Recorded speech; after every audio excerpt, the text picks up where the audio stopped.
shade 0 bigger than 0 minus 1 is 0 bigger than negative 1? Yes, so I'm going to shade in the direction of 0, 0, or I'm just going to shade up. So here's how, so where's the answer then? So then you just kind of,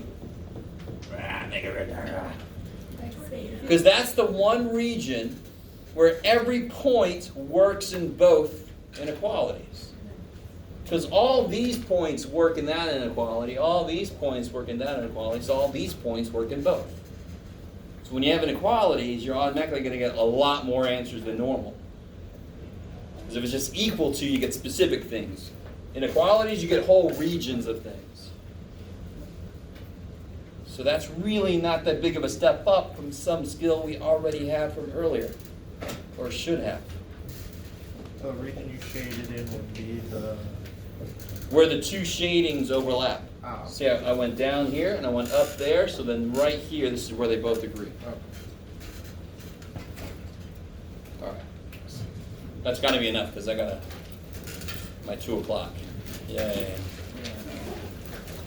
Meetings are fun. Meetings are awesome. What's that?